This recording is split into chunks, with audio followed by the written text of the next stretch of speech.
మాట మాట సమాధానం కాదండి. ప్రశ్నకు సరైన వివరాలు చెప్పండి. నువ్వు చెప్పేస్తావా? చెప్పమంటారా ఏమిటి? చెప్పు. అక్షోభుని అంటే 21,870 రథాలు, 21,870 ఏనుగులు. ఇది ఒకటే సంఖ్య ఒకటే కానీ బలాలు వేరండి శాస్త్రి గారు. ఇకపోతే 65,610 గుర్రాలు,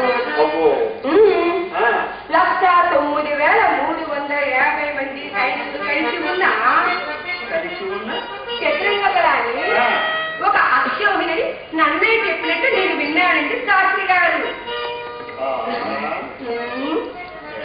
చాలా విషయాలు మరి ఏమిటనుకున్నారు శాస్త్రి గారు? ఈ ప్రశ్నలన్నీ సమాధానాలు అడిగితే కొంచెం కష్టంగానే ఉంటాయి, లేకపోతే అన్ని తెలిసినట్లే ఉంటాయి. అంతే కదా శాస్త్రి గారు, మరొక అనుబంధ ప్రశ్నండి. మరొక అనుబంధం.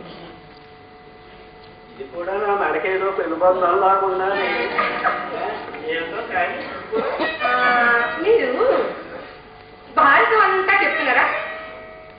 భారతం అంతా అంటే పాండవులు విజయం సాధించినంత వరకు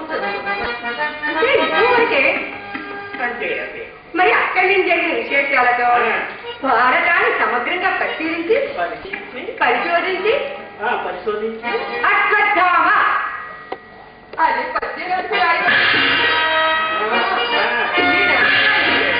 మన సమాజం వారు ప్రదర్శించబోతున్నారు.